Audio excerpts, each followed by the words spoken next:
Assalamualaikum warahmatullahi wabarakatuh. Innal hamdalillahi nahmaduhu wa nasta'inuhu wa nastaghfiruhu wa nastahdihi wa na'udzu billahi min syururi anfusina wa min sayyiati a'malina. May yahdihillahu fala mudhillalah wa may yudlil fala hadiyalah. Asyhadu an la ilaha illallah wa asyhadu anna Muhammadan abduhu wa rasuluh. Allahumma salli wa sallim wa barik ala Muhammadin wa ala alihi wa sahbihi wa man ihtada bihudahu ila yaumil qiyamah. Segala puji kita haturkan kepada Allah Subhanahu wa taala yang telah memberikan kita nikmat kesehatan, kesempatan serta segala nikmat yang tidak dapat dihitung lagi berapa banyaknya kepada kita semua. Selanjutnya salawat serta salam tak lupa kita hadiahkan kepada manusia pilihan yang Allah pilih sebagai Rasul untuk kita semua agar dijadikan contoh suri tauladan, dengan mengucapkan Allahumma sholli ala sayyidina Muhammad wa ala ali sayyidina Muhammad. Semoga kita adalah orang-orang yang termasuk mendapat syafaat di akhirat nanti oleh Nabi Muhammad SAW. Baiklah, kami dari kelompok 4. Sebelumnya saya Juliana Chandra Dewi sebagai moderator. Selanjutnya saya akan memperkenalkan anggota kelompok kami. Yang pertama adalah Hadira Utami Afri, yang kedua adalah Elmi Delvia, dan yang ketiga adalah Hafid Oktadeza. Baik, materi yang akan kami presentasikan pada hari ini adalah tentang analisis kemampuan peserta didik. Analisis peserta didik. Materi pertama akan saya sampaikan sendiri tentang karakteristik umum peserta didik. Selanjutnya materi kedua yaitu minat, bakat, serta motivasi akan disampaikan oleh rekan saya Hadira Utami Afri, dan materi yang ketiga yaitu inteligensi akan disampaikan oleh rekan saya Helmi Delvia. Kemudian yang terakhir adalah materi gaya belajar serta kemampuan awal yang akan dibawakan oleh Hafid Oktadeza. Baiklah, langsung saja untuk materi pertama saya sendiri yang akan membawakannya, yaitu karakteristik umum peserta didik. Sebelum kita mengetahui apa itu karakteristik, apa saja karakteristik umum dari peserta didik, sebaiknya kita mengetahui dahulu siapa itu peserta didik.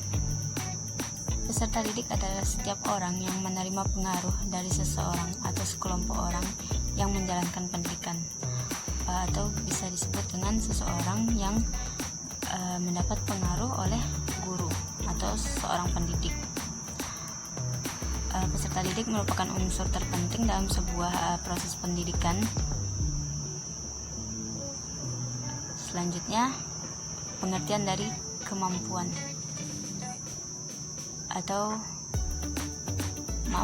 selanjutnya pengertian dari karakteristik. Apa itu karakteristik? Banyak sekali pengertian karakteristik, bisa kita ambil dari beberapa para ahli, yaitu yang pertama dari Pius Partanto. Menurut beliau, karakteristik berasal dari bahasa karakter dengan arti tabiat atau watak atau kebiasaan yang dimiliki oleh individu yang relatif tetap. Jadi kebiasaan ini dapat dikatakan karakteristik karena berlangsung terus-menerus dan berjalan dengan tetap. Selanjutnya, pengertian menurut Muhammad Uzar Usman, karakteristik adalah mengacu kepada karakter dan gaya hidup seseorang serta nilai-nilai yang berkembang secara teratur sehingga tingkah laku menjadi lebih konsisten dan mudah diperhatikan. Lalu menurut Sudirman, karakteristik adalah keseluruhan pola kelakuan dan kemampuan yang ada pada siswa sebagai hasil dari pembawaan dari lingkungan sosialnya sehingga menentukan pola aktivitas dalam meraih cita-citanya. Jadi dapat disimpulkan dari 3 pengertian ahli yang sudah saya sebutkan tadi, bahwa karakteristik adalah sebuah watak atau tabiat yang ada pada seorang individu yang terbentuk, yang dilakukan secara sehari-hari dan terbentuk bisa jadi karena lingkungannya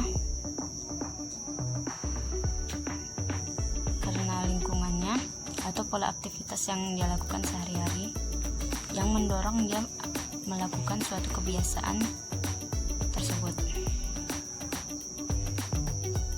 Selanjutnya, pentingnya identifikasi karakteristik peserta didik dalam pembelajaran. Nah, mengapa kita perlu mengetahui, mendalami, serta mempelajari tentang karakteristik peserta didik? Jadi, berdasarkan landasan yuridis dan teoritik, perlu dilakukan identifikasi karakteristik peserta didik. Pertama, Peraturan Pemerintah Nomor 19 Tahun 2005 tentang Standar Nasional Pendidikan, bahwa pengembangan pembelajaran dilakukan dengan memperhatikan tuntutan, bakat, minat, kebutuhan, dan kepentingan siswa. Kedua, secara teoritik, siswa berbeda dalam banyak hal yang meliputi perbedaan fitrah individual, di samping perbedaan latar belakang keluarga, sosial, budaya, ekonomi, dan lingkungan. Salah satu ciri kegiatan belajar mengajar adalah terjadinya interaksi antara guru dan siswa. Masing-masing memiliki tugas yang saling mendukung. Siswa bertugas untuk belajar dan guru bertugas untuk mendampingi siswa dalam belajar. Jadi, untuk menciptakan suatu kondisi belajar yang baik atau efektif, calon pendidik harus mempelajari dulu cara mengenali karakteristik anak didiknya. Karena setiap individu memiliki karakter yang berbeda, dan dari karakter yang berbeda tersebut, maka cara belajar masing-masing individu itu berbeda. Sehingga jika guru atau pendidik memahami setiap siswanya, setiap anak didiknya, bagaimana cara belajarnya, maka strategi serta metode belajar yang akan dibawakan oleh guru akan maksimal ketepatannya. Setiap jenjang pendidikan berbeda cara mengajarnya, karena setiap perkembangan anak didik mulai dari TK, SD, SMP, dan SMA itu memiliki karakteristik yang seiring berjalannya waktu bisa berubah. Walaupun itu tetap pada diri anak didik, namun karena pengaruh lingkungan serta pengaruh dari pertumbuhan dan perkembangan, maka karakteristik tersebut akan semakin berbeda.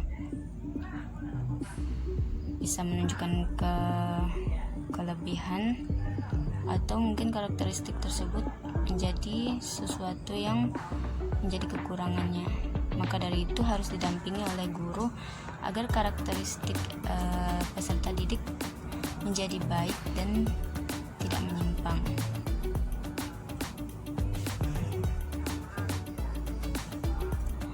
Selanjutnya, Cruikshank mengemukakan beberapa karakteristik umum siswa yang perlu mendapat perhatian dalam mendesain proses atau aktivitas pembelajaran. Apa saja yang harus diperhatikan oleh guru? Yang pertama adalah kondisi sosial ekonomi dari anak didik, lalu faktor budaya, jenis kelamin, pertumbuhan, gaya belajar, dan kemampuan belajar. Semua ini semua karakteristik yang bersifat umum ini perlu dipertimbangkan dalam menciptakan proses belajar yang dapat membantu individu mencapai kemampuan yang optimal. Analisis karakteristik awal siswa merupakan salah satu upaya yang dilakukan untuk memperoleh pemahaman tentang tuntutan, bakat, minat, kebutuhan, inteligensi, kemampuan awal, dan segala sesuatu yang terkait dengan diri anak didik.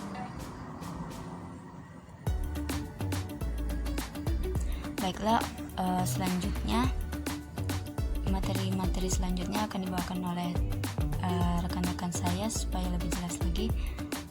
Materi kedua akan dibawakan oleh Hadira Utami Afri. Kepada Hadira, dipersilahkan. Assalamualaikum warahmatullahi wabarakatuh. Perkenalkan, nama saya Hadira Utami Afri dengan NIM 193290099. Di sini saya akan menjelaskan materi kedua, yaitu tentang bakat dan minat. Bakat adalah sebuah sifat dasar, kepandaian, dan pembawaan yang dibawa sejak lahir, misalnya menulis. Ada juga kata bakat terpendam, yaitu bakat alami yang dibawa sejak lahir tetapi tidak dikembangkan. Misalnya seorang memiliki bakat menjadi seorang pelari tetapi tidak dikembangkan, sehingga kemampuannya pun untuk berlari pun juga tidak berkembang. Nah, bakat memiliki 3 arti, yaitu kemampuan aktual, kemampuan fisik, sifat, dan kualitas. Sedangkan minat dapat dibedakan menjadi 2, yaitu minat pribadi atau personal interest dan minat situasional. Minat pribadi sendiri yaitu ciri pribadi individu yang relatif stabil. Minat pribadi ini ditunjukkan pada suatu kegiatan atau topik yang spesifik, misalnya minat kepada olahraga, ilmu pengetahuan, musik, tarian, komputer, dan lain-lainnya. Sedangkan minat situasional ini yaitu minat yang ditumbuhkan oleh kondisi atau faktor lingkungan, misalnya peran pendidikan formal, informasi yang diperoleh melalui buku, internet, ataupun televisi. Bakat memiliki ciri-ciri. Yang pertama, anak melakukan kegiatan dengan perasaan senang atau bahagia. Yang kedua, anak memahami yang relatif lebih cepat dan dilakukan lebih sering dari hal-hal yang lainnya. Juga dilakukan lebih banyak atas inisiatif mereka sendiri. Yang ketiga, apa yang dilakukan mengaruh pada pencapaian sebuah prestasi, meskipun prestasi itu kadang bagi orang tua atau guru belum dianggap sebagai sebuah prestasi. Sebagai contoh, keberanian anak bernyanyi di depan kelas, meskipun bagi orang tua atau guru tidak ada artinya, namun yang dilakukan anak tersebut termasuk pada mengarah pada pencapaian sebuah prestasi. Dalam bakat memiliki 3 aspek. Yang pertama, aspek perseptual, yaitu meliputi kemampuan dalam memberikan penilaian atau pemahaman terhadap sesuatu. Yang kedua, adanya aspek psikomotor, yaitu meliputi kemampuan fisik seperti kekuatan fisik, kecepatan gerak, ketelitian dan ketetapan, koordinasi, dan keluasan anggota tubuh mereka. Yang ketiga, adanya aspek intelektual, yaitu meliputi kemampuan mengingat dan mengevaluasi suatu informasi.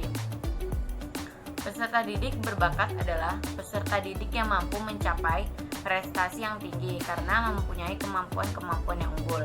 Kemampuan tersebut meliputi yang pertama, kemampuan intelektual umum, yaitu seperti kecerdasan atau intelijensi.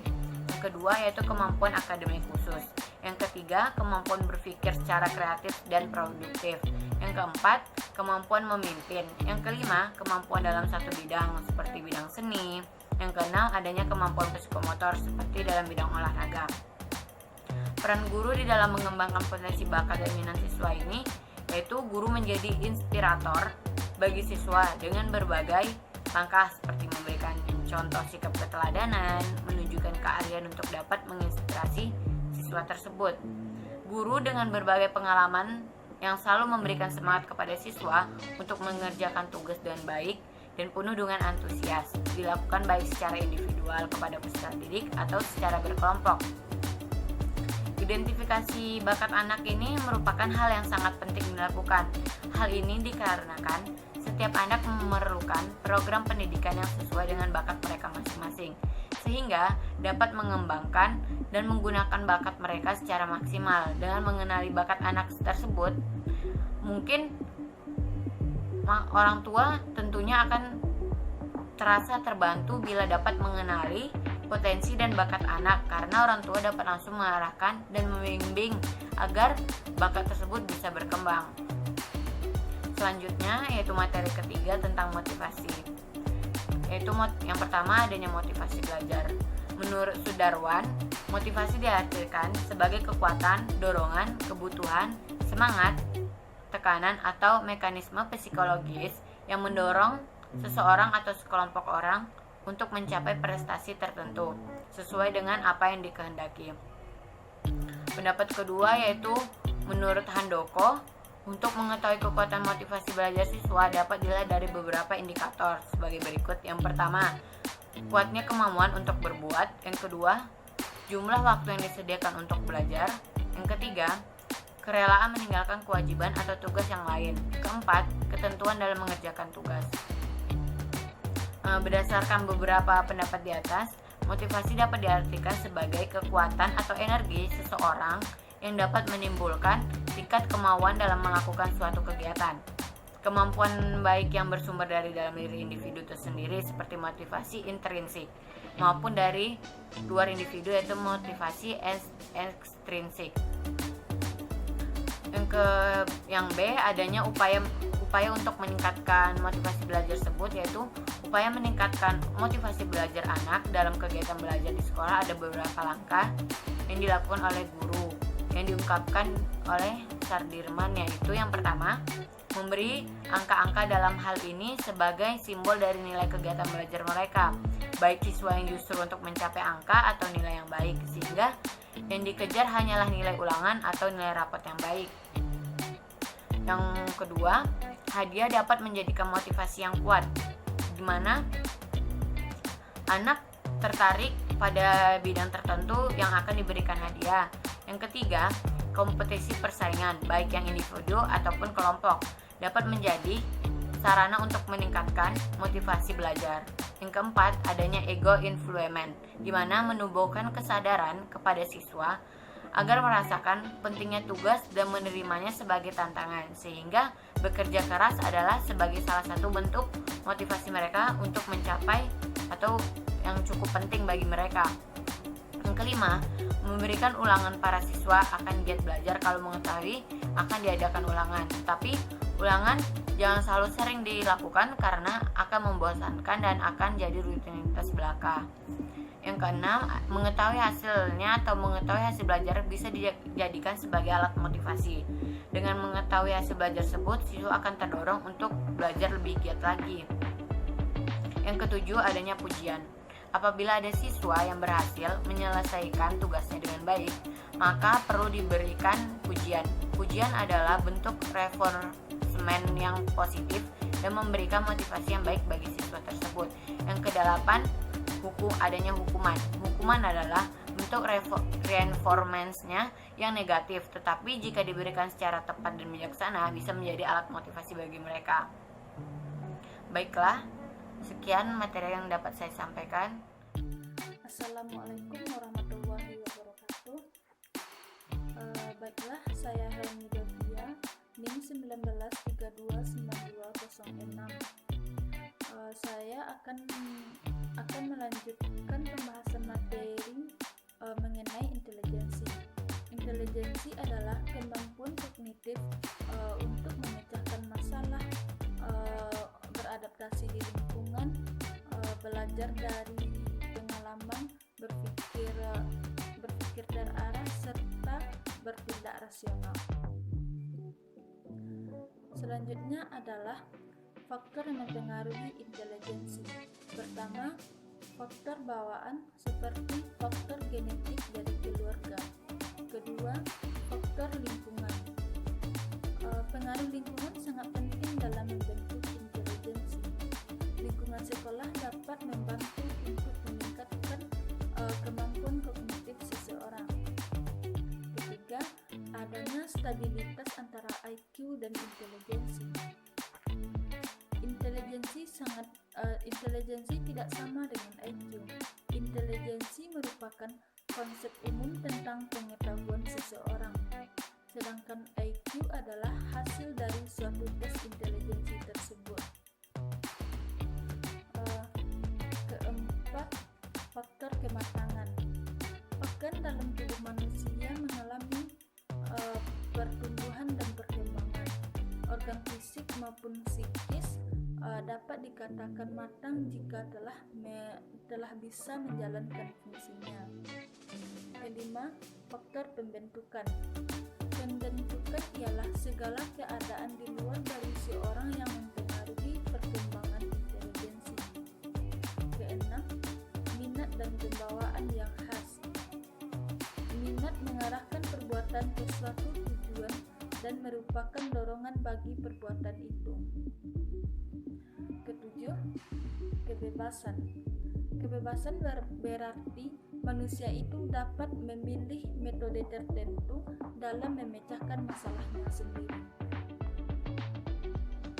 Semua faktor di atas saling berhubungan untuk menentukan intelijensi atau tidaknya seorang anak. Tidak dapat berpedoman kepada salah satu faktor tersebut, karena keseluruhan pribadi yang menentukan perbuatan intelijensi seseorang. Berikut adalah ciri-ciri perbuatan intelijensi. Suatu perbuatan bisa dikatakan intelijensi apabila: pertama, masalah yang dihadapi banyak sedikitnya merupakan hal baru bagi yang bersangkutan. Kedua, perbuatan intelijensi tepatnya serasi tujuan dan ekonomis. Ketiga, masalah yang dihadapi harus mengandung tingkat kesulitan bagi yang bersangkutan. Keempat, keterangan pemecah masalah harus dapat diterima oleh publik. Kelima, perbuatan intelijensi bercirikan cepat, tanggap, dan tangkas.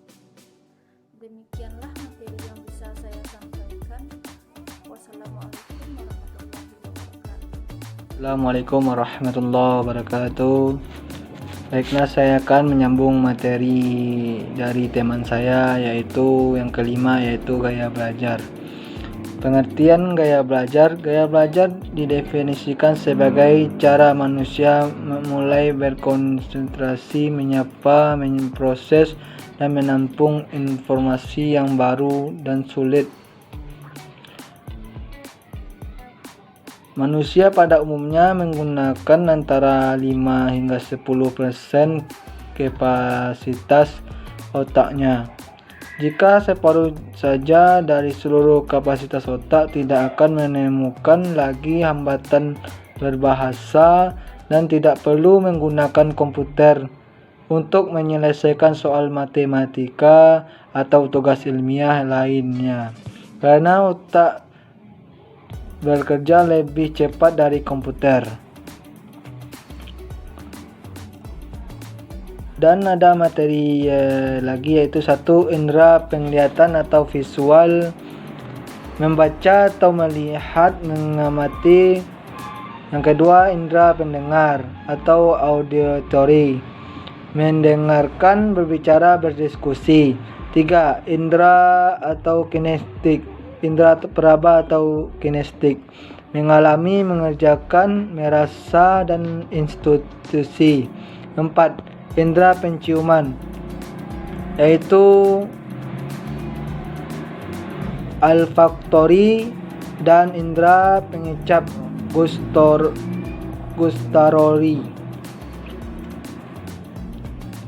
Itu pada kebanyakan orang menunjukkan kecenderungan pada suatu gaya belajar tentu berdasarkan hasil 29% visual, 34%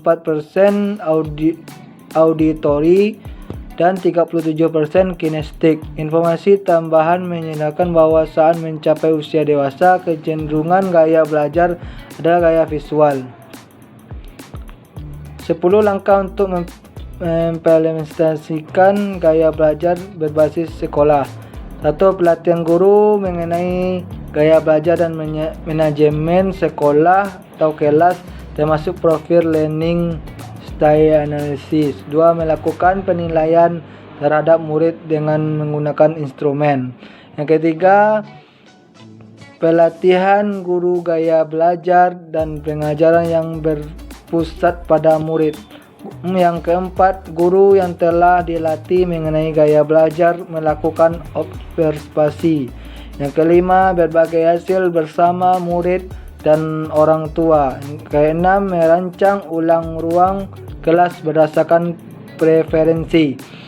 Yang ketujuh, menggunakan peraturan gaya belajar yang pada awalnya dibuat guru. 8. Mengadaptasi gaya belajar dan pembelajaran. Yang ke-9, tahap evaluasi. Yang ke-10, ditemukan bahwa gaya mengajar setiap orang sama dengan gaya belajar. Yang B, macam-macam gaya belajar. Yang pertama, gaya belajar visual. Siswa yang bergaya belajar visual yang memegang peranan penting adalah mata atau penglihatan. Yang kedua, gaya belajar auditorial. Siswa yang bertipe auditorial mengandalkan kesuksesan belajar melalui telinga. Yang ketiga, gaya belajar kinestik.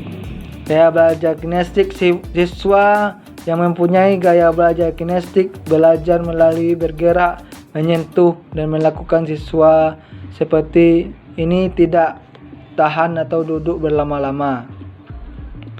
Yang keenam, kemampuan awal.